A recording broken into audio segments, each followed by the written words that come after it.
नमस्कार, जय Hind. All exam guide गुरु का यूट्यूब चैनल आप सभी देख रहे हैं। मेरा नाम है सुजीत पांडे। यहाँ पर साइंस का प्रैक्टिस सेट पेपर लेकर आ गए हैं। आपसे वादा किया है कि आपको साइंस और जीके, हमारे चैनल पर आपको जीके जीएस और साइंस बिल्कुल स्ट्रॉन्ग करा दी जाएगी। आप रोज आइए, रोज प्रैक्टिस करिए, अच्छे अच्छे क्वेश्चन लेकर आएंगे। करते हैं इस वीडियो को स्टार्ट बिना देर किए हुए। पहला प्रश्न देखिए क्या पूछा गया है। निम्नलिखित में से कौन सी एक जांच है जो बच्चे के पिता का निर्धारण करती है? तो बच्चे के पिता के निर्धारण के लिए डीएनए फिंगर प्रिंटिंग जांच का उपयोग किया जाता है। ऑप्शन नंबर डी यहां पर राइट आंसर हो जाएगा। डॉक्टर हरगोविंद खुराना को किसके लिए नोबेल प्राइज मिला था?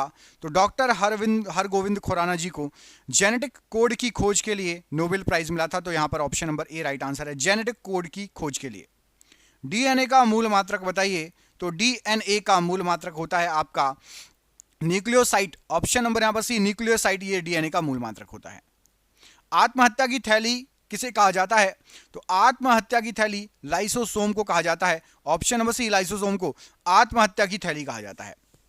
ऊतक है एक प्रकार का क्या? तो ऊतक जो है ये समान कोशिकाओं का समूह होता है। ऑप्शन नंबर सी, समान कोशिकाओं का समूह ऊतक कहलाता है। निम्नलिखित में से कौन सी कोशिका एक सूक्ष्म जीवित कोशिका है? तो एक सूक्ष्म जीवित कोशिका, यहां पर आपको जो ऑप्शन दिए गए हैं, माइकोप्लाज्मा एक सूक्ष्म जीवित कोशिका है। Option number C. परागण मतलब पॉलिनेशन के लिए निम्न में से कौन सा तत्व आवश्यक नहीं है? तो परागण के लिए आपको हवा चाहिए, पानी चाहिए, कीट चाहिए, आग की आवश्यकता नहीं है। ऑप्शन नंबर बी, आग की आवश्यकता नहीं है। किस पौधे में बीज होता है लेकिन फल नहीं होता? तो बीज होता है लेकिन फल नहीं होता। साइकस का पौधा, इसमें बीज होता है लेकिन फल नहीं होता। Option number C. नाशपाती में कौन सा भाग खाया जाता है? तो नाशपाती का गुदगुदा पुष्पाशन भाग खाया जाता है। यहां पर ऑप्शन नंबर सी, गुदगुदा पुष्पाशन भाग राइट आंसर हो जाएगा। प्याज में खाद्य भाग बताइए, इनमें से कौन सा है? तो प्याज में हम जो खाते हैं प्याज, वो तना है, प्याज का तना। ऑप्शन नंबर सी, तना राइट आंसर हो जाएगा। नाइट्रोजन स्थिरीकरण में लैग हीमोग्लोबिन का क्या कार्य है? तो नाइट्रोजन स्थिरीकरण में लैग हीमोग्लोबिन जो रहता है राइट आंसर हो जाएगा, ऑक्सीजन के अवशोषण का कार्य करता है। ऑप्शन नंबर ए, ऑक्सीजन के अवशोषण का कार्य करता है। निम्न में से कौन सा सहजीवी नाइट्रोजन यौगिकरण जीवाणु है? तो सहजीवी नाइट्रोजन यौगिकरण जीवाणु, यहां पर आपको जो ऑप्शन दिए गए हैं, राइजोबियम है। ऑप्शन नंबर ए, राइजोबियम राइट आंसर हो जाएगा। निम्नलिखित में से किसके द्वारा दूध खट्टा होता है?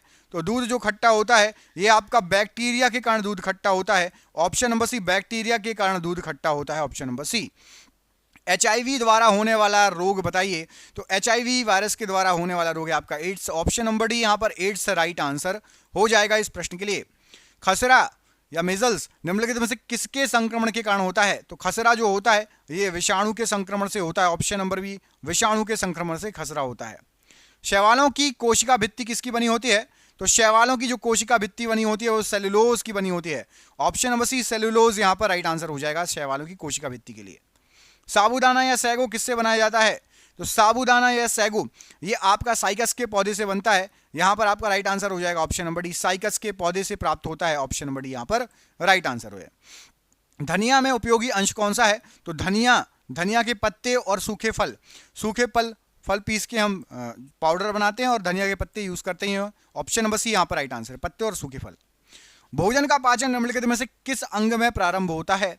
तो जो भोजन का पाचन होता है, जैसे ही हम निवाला अपने कोई भी एक कौर अपने मुख में रखते हैं, मुंह में रखते हैं, और हमारे मुंह में जो लार है उसको पचाना स्टार्ट कर देती है। Option number B. मानव शरीर में सबसे प्रचुर मात्रा में पाए जाने वाला तत्व बताइए। तो हमारे मानव शरीर में सबसे प्रचुर मात्रा में पाए जाने वाला तत्व है oxygen. Option number D, oxygen right answer हो जाएगा। मनुष्य के शरीर में अधिकांश भोजन कहां पचता है? तो मनुष्य के शरीर में अधिकांश भोजन पचता है छोटी आंत में। ऑप्शन नंबर सी, छोटी आंत राइट आंसर हो जाएगा। मनुष्य को रोटी चबाने पर मीठा क्यों महसूस होती है? तो रोटी हमें कड़वी नहीं लगती, मीठी लगती है। इसका कारण है कार्बोहाइड्रेट शक्कर में परिवर्तित हो जाता है। ऑप्शन नंबर ए, कार्बोहाइड्रेट शक्कर में परिवर्तित हो जाता है। जब किसी माध्यम का ताप बढ़ता है तो उस माध्यम से प्रकाश के वेग पर क्या प्रभाव पड़ेगा? तो माध्यम का ताप बढ़ेगा तो प्रकाश का वेग अपरिवर्तित रहेगा, कोई परिवर्तन नहीं होगा। ऑप्शन नंबर सी, ताप का कोई फर्क नहीं पड़ेगा। यांत्रिक ऊर्जा से विद्युत ऊर्जा में परिवर्तन करने वाला यंत्र बताइए।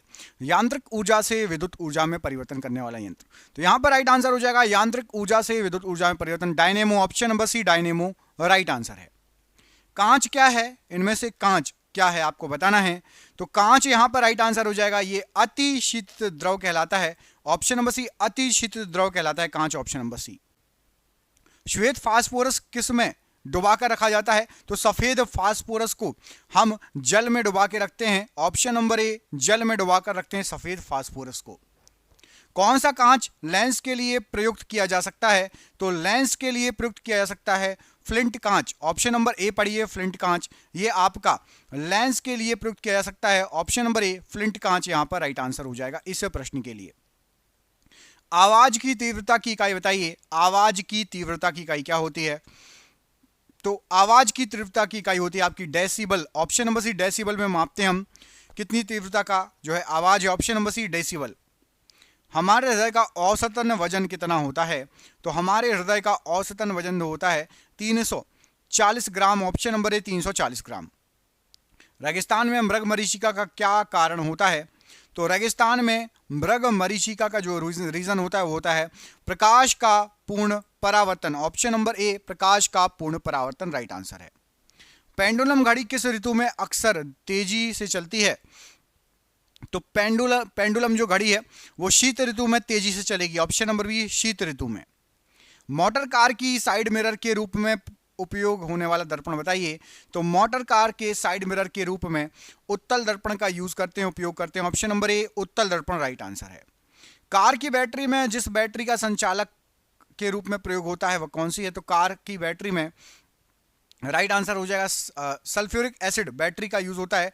आजकल आपकी बहुत सारी अलग अलग बैटरी आने लगी है, ये पुराना क्वेश्चन है। कार की बैटरी में बैटरी जो रहती है, छोटी सी बैटरी लगी रहती है जिससे कार चालू बंद होती है, हम स्टार्ट करते हैं सल्फ्यूरिक एसिड।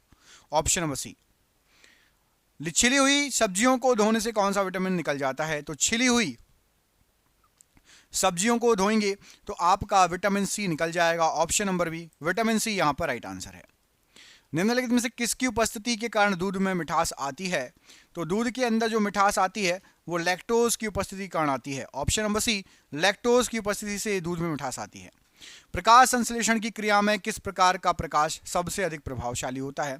तो प्रकाश संश्लेषण की क्रिया में लाल प्रकाश सबसे अधिक प्रभावशाली होता है। ऑप्शन नंबर डी, लाल प्रकाश।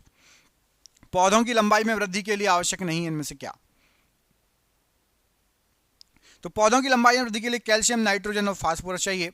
सोडियम की आवश्यकता नहीं। ऑप्शन नंबर ए, सोडियम की आवश्यकता नहीं है। सबसे अधिक लोहा पाया जाता है इनमें से किसमें? तो सबसे अधिक लोहा जो पाया जाता है हरी सब्जियों में पाया जाता है। ऑप्शन नंबर सी, हरी सब्जियों में सबसे अधिक लोहा पाया जाता है। श्वेत प्रकाश जब प्रिज्म से गुजरता है तो कौन सा वर्ण सबसे कम विचलित होता है? तो श्वेत प्रकाश जब प्रिज्म से गुजरेगा तो लाल रंग सबसे कम विचलित होगा। ऑप्शन नंबर सी, लाल रंग। निम्नलिखित में से किस रंग की सर्वाधिक तरंग दैर्ध्य होती है? तो सबसे अधिक तरंग दैर्ध्य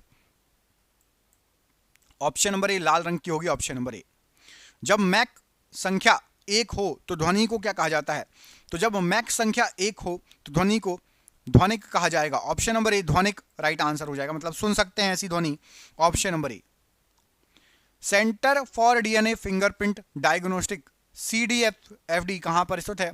तो CDFD ये आपका हैदराबाद में है। ऑप्शन नंबर ए, हैदराबाद राइट आंसर हो जाएगा। प्रोटीन के निर्माण में आधारभूत इकाई क्या है? तो प्रोटीन के निर्माण में आधारभूत इकाई आपकी एमिनो अम्ल। ऑप्शन नंबर ए, एमिनो अम्ल आधारभूत इकाई है प्रोटीन के निर्माण में। प्रोटीन बनाने के लिए कितने एमिनो अम्ल की आवश्यकता होती है?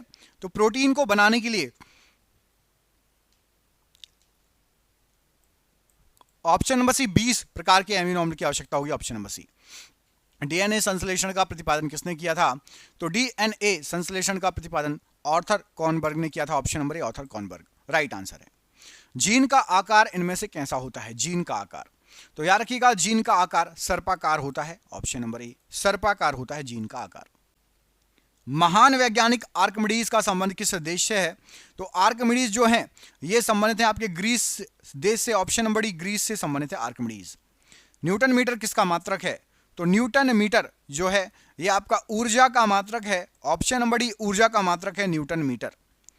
बैटिंग पेपर द्वारा स्याही के सोखने में शामिल है। तो बैटिंग पेपर के द्वारा स्याही का सोखना ये केशिकीय अभिक्रिया परिघटना है, एक प्रकार की केशिकीय अभिक्रिया परिघटना होगी। Option number D.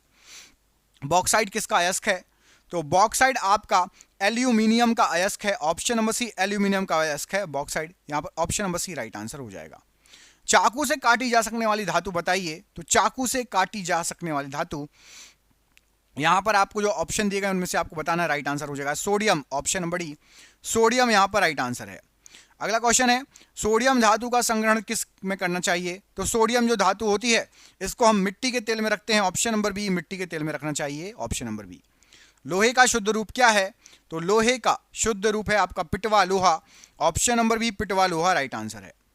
बॉक्साइट किसका अयस्क है? तो बॉक्साइट आपका एल्यूमिनियम का अयस्क है, option number D, aluminium right answer हो जाएगा। सर्वप्रथम मानव ने किस धातु का प्रयोग किया था? तो सबसे पहले मानव के द्वारा तांबे का प्रयोग किया गया था, ऑप्शन नंबर सी, तांबे का प्रयोग किया गया था सबसे पहले। हरा थोथा या हरा कशीस का रासायनिक नाम बताइए? तो हरा थोथा या हरा कशीस का रासायनिक नाम है ferrous sulphate, option number D, ferrous sulphate. Pencil में लेड का प्रतिशत मात्रा बताइए? तो पेंसिल में लेड की प्रतिशत मात्रा है 0%, ऑप्शन नंबर ए 0। कौन सा तत्व सबसे पहले कृत्रिम रूप से उत्पादित किया गया था?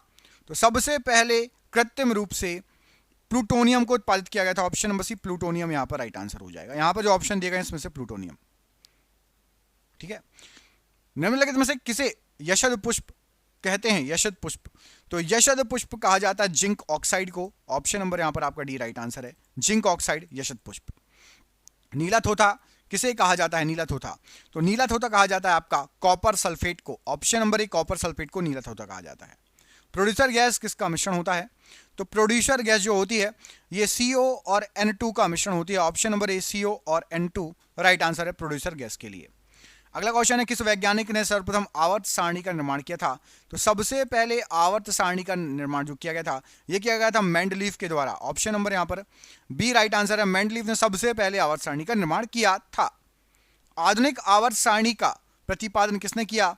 तो आधुनिक आवर्त सारणी जो है इसका प्रतिपादन किया था मोसले ने, ऑप्शन नंबर बी पढ़िए मोसले, यहां पर ऑप्शन नंबर बी मोसले, प्रश्न के लिए ऑप्शन नंबर बी बिल्कुल सही आंसर हो जाएगा। आधुनिक सारणी के प्रतिपादक थे Mosle, option number B. Mendeleev की आवर्त सारणी में तत्वों का वर्गीकरण का आधार बताइए? तो मेंडलीफ की जो आवर्त सारणी उन्होंने बनाई थी तत्वों का वर्गीकरण का आधार था परमाणु द्रव्यमान, ऑप्शन नंबर ए, परमाणु द्रव्यमान के हिसाब से तत्वों को रखा था। आधुनिक आवर्त सारणी में तत्वों का वर्गीकरण का आधार क्या है? तो आधुनिक आवर्त सारणी जो अभी हम पढ़ते हैं उसमें हाइड्रोजन हीलियम जो लाइन से लगे हुए हैं उसमें परमाणु संख्या के हिसाब से लगे हुए हैं, ऑप्शन नंबर बी, परमाणु संख्या के हिसाब से, ठीक है। आधुनिक आवर्त सारणी में वर्गों की कुल संख्या बताना है, तो वर्गों की कुल संख्या आधुनिक आवर्त सारणी में है 18, ऑप्शन नंबर डी, 18 वर्ग हैं। और समूह कितने हैं? तो आवर्त की कुल जो संख्या है, आवर्त हैं आपके 7, ठीक है, 18 वर्ग और 7 आवर्त, तो ऑप्शन नंबर यहां पर आपका बी राइट आंसर हो जाएगा, 7 आवर्त, ठीक है, 18 वर्ग 7 आवर्त। अगला क्वेश्चन है 18 से 0 वर्ग में रखे तत्व किस नाम से जाने जाते हैं? तो 18 से 0 तक ये निष्क्रिय धातु होती हैं, ऑप्शन नंबर बी, निष्क्रिय धातुएं कहलाती हैं, option number B right answer है। प्रत्येक आवर्त का प्रथम सदस्य बताइए? तो प्रत्येक आवर्त का सबसे पहला सदस्य होता है एक क्षार धातु, ऑप्शन नंबर एक क्षार धातु। प्रत्येक आवर्त का अंतिम सदस्य कौन सा होता है? तो प्रत्येक आवर्त का आखिरी जो सदस्य होगा वो होगा एक निष्क्रिय गैस, ऑप्शन नंबर डी, एक निष्क्रिय गैस यहां पर राइट आंसर हो जाएगा। और आपके लिए क्वेश्चन है, कमेंट करके इसका आंसर आपको बताना है कि पेंगुइन चिड़िया जो है आपकी कहां पर पाई जाती है, ये आपके लिए क्वेश्चन है। इसका आंसर आपको कमेंट बॉक्स में कमेंट करके बताना है कि पेंगुइन चिड़िया कहां पर पाई जाती है। कमेंट बॉक्स में इसका आंसर दीजिए। वीडियो अच्छा लगा हो तो वीडियो को लाइक कीजिएगा, चैनल पर पहली बार आए चैनल को सब्सक्राइब कर लेना। आप लोग को जिसको भी साइंस की पीडीएफ चाहिए नीचे के नंबर पर संपर्क कर लेना। हमने साइंस की 3000 MCQ प्लस एक डिटेल में बुक बनाई है, PDF ही है, व्हाट्सएप पर आपको मिलेगी दोनों चीजें। जिसको भी चाहिए नीचे के नंबर पर संपर्क कर लेना। मिलेंगे अगले वीडियो में, अपने ख्याल रखिए। जय हिंद, जय भारत।